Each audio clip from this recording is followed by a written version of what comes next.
sudah ya mungkin antaranya 33 tahun sudah saya. Jadi saya paling senior dari semuanya gitu.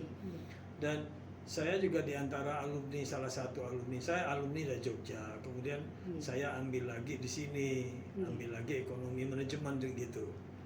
Ya, berarti kalau yang Jogja saya teknik. Manajemennya Unitomo itu yang paling tua nih di antara fakultas. Yang paling tua itu Fakultas Ilmu Administrasi. Fakultas Ilmu Administrasi. Fakultas Administrasi itu dia yang pertama cikal bakal, mulai dari akademi, sekolah tinggi, kemudian berubah jadi fakultas. Berubah jadi fakultas itu kan setelah menjadi perguruan tingginya. Itu anunya gitu ya. Nah, saya di situ di PIA bisnis. PIA bisnis itu sama dengan manajemen di ekonomi, fakultas ekonomi. Nah, saya selesai dari situ. Saya punya teknik, punya juga bisnis gitu. Tapi yang masuk di mana di LL Dikti itu saya yang bisnisnya gitu. Nah, sehingga saya kemudian saya sekolah lagi gitu. Loh, kok lama-lama kok senang di pendidikan, ya sudah saya nyemplung sekali di pendidikan total gitu. Tetapi di luar saya tetap jalan gitu. Nah, jalan yang terakhir karena saya sudah tersita waktu, semua saya kurangi, saya banyak di sini. Akhirnya terakhir karena saya sudah tidak bisa bergerak di luar gitu, berat gitu ya. Ya ibu yang gerak di luar, ya saya ya di sini. Tapi kalau ibu udah ada kesulitan gitu, saya turun tangan gitu aja. Itu yang saya lakukan. Nah, kemudian memang wisudawan pertama itu memang ya angkatan saya. Tahun berapa itu? Angkatan sebelumnya juga iya. Kemudian terus saya tidak tahu tahunnya itu. Wisuda pertama itu mungkin lebih kurang ya, lebih kurang tahun 83 mungkin atau 84, 83 mungkin lah. 83, 84 itu mungkin. Lebih kurang lah di situ ya. Saya tidak tahu pastinya. Ya itu wisudanya pertama, dan saya wisuda pertama angkatan pertama. Jadi kalau ada Unitomo wisuda yang ke-50, berarti saya yang nomor 1. Iya. Tapi saya juga sudah di wisuda juga di Jogja gitu ya. Karena tadinya kan sekolah di Jogja, kemudian kerja di Surabaya. Di Surabaya saya sambi. Itu. Nah, terus karena saya terjun di dunia pendidikan, jadi saya sekolah terus saja gitu. Terus saya ngambil di swasta. S2 saya juga 2, di swasta 1, di Erlangga juga 1. Jadi saya ambil ya sudah cara saya sudah. Saya ingin tahu bedanya swasta sama negeri seperti apa gitu. Saya lihat ternyata sama aja. Ya dosennya ya itu aja gitu. Pelajarannya ya sudah sama itu. Akhirnya ya manusia itu ya tergantung kompetensinya masing-masing aja gitu. Semua tidak akan sama gitu. Itu dalam arti latar belakang saya gitu ya. Nah, sekarang yang diminta kira-kira tentang apa saja data yang diminta? Untuk berkenaan dengan panjenengan pastinya karena sudah berada di pembina ya panjenengan sekarang. Di pembina tentu dalam kapasitas kepemimpinan yang terbaru, apakah sudah klik dengan ekspektasi panjenengan selaku pembina? Kepemimpinan perempuan yang ada. Baik, jadi kalau yang namanya pemimpin, apakah laki-laki sama perempuan sama, teorinya juga semua sama, tidak akan ada yang berbeda. Ya, hanya mungkin gaya antara laki-laki sama perempuan mungkin beda-beda dikit aja, tipis-tipis saja kok. Ya, tetapi pada akhirnya ya sama saja nanti kan. Ustadzah kan juga bisa lihat di luar negeri kan. Presiden yang perempuan segala macam. Indonesia juga ada perempuan juga gitu. Ya, tapi yang paling penting kompetensinya gitu ya. Nah, kalau kita kepengen menjadi pemimpin sebetulnya ya mungkin saya rasa Ustadzah juga banyak buka buku kaitannya dengan teori kepemimpinan. Buka aja dari YouTube, cari aja nanti kan dapat banyak. Nggih. Semua ada di situ. Kalau kesulitan tanya Bu Mei. Nggih.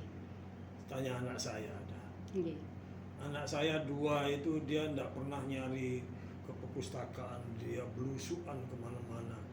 Apalagi Mas Yopan itu yang di Kumham itu, wah dia yang nama dirjen aja dia yang buatkan semua gitu ya. Kenapa? Dia cari materinya ndak ke perpustakaan, di dunia maya itu luar biasa gitu ya. Sudah ada yang susah sudah. Ya. Nah, kemudian teori kepemimpinan itu coba dibaca semua karena itu gayanya macam-macam. Ya. Nah, tetapi saya juga punya prinsip. Jadi ada teori serba sifat gitu ya. Itu ada gitu ya. Kemudian ada juga gaya kepemimpinan itu juga harus dibaca itu. Gaya kepemimpinan kan macam-macam gitu. Ada yang otoriter, ada demokrasi, ada apa-apa. Lah, itu apa digunakan semuanya? Iya. Jadi bukan kita milih salah satu.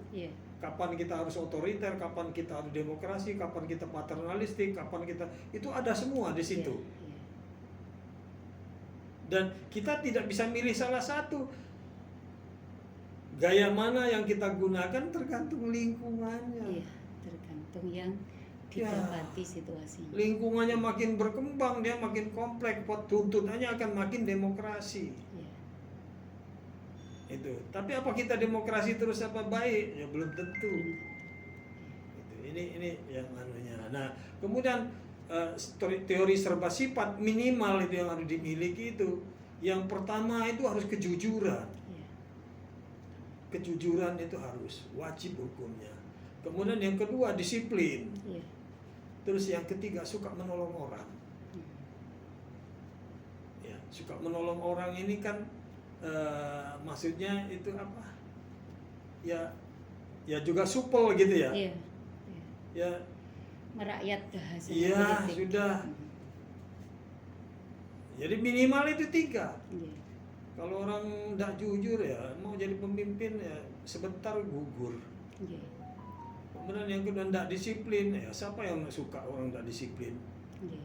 Kemudian ada orang mukanya dia mencucu aja terus, tidak supel, tidak pernah berpikir untuk kebaikan untuk orang lain dan sebagainya, juga susah gitu ya. Jadi banyak lagi teori serba sifat itu, tapi minimal. Tapi ada satu yang mungkin orang lain memiliki tapi saya tidak punya, itu ada. Apa itu? Tatak, keberanian. Itu modal. Modal orang mau jadi pemimpin itu keberanian, harus berani dulu. Berani menghadapi. Beraninya itu sampai serong kiri bila perlu, kayak orang Jepang. Itu. Nah, ini harus ada. Tapi apa itu harus ditonjolkan? Enggak. Kalau saya enggak pernah saya tunjukkan. Kalau saya sudah menyampaikan teori gitu ya, yang saya sebut ya jujur, disiplin, ya suka menolong orang, saya bilang kan itu minimal itu saya bilang kalau mau jadi pemimpin. Ya, kalau gayanya terserah tergantung lingkungan kan begitu. Nah, itu yang saya tekankan kepada teman-teman. Tetapi ada sifat yang kental yang dari dalam itu yang penting. Baru lagi nanti larinya kompetensi. Kalau dia punya kompetensi satu aja lebih daripada lingkungannya, dia bisa jadi pemimpin. Tapi kalau dia tidak punya kelebihan, tidak bisa. Banyak contoh. Itu yang ketua DPD di DPR RI, Pak Insinyur Lanyala Mataliti. Lanyala Mataliti. Apa yang hebat dari dia? Gak Ya kalau hebat sekali ya, tapi kenapa? Ada keberanian, tatak. Keberaniannya dia, tatak dia menghadapi apapun. Dan kalau dia sudah mengatakan benar, sampai kemana dia ikuti. Itu tidak semua orang punya. Tidak semua orang punya. Jadi orang untuk menjadi pemimpin berani itu pasang sebetulnya badan harus punya kelebihan gitu.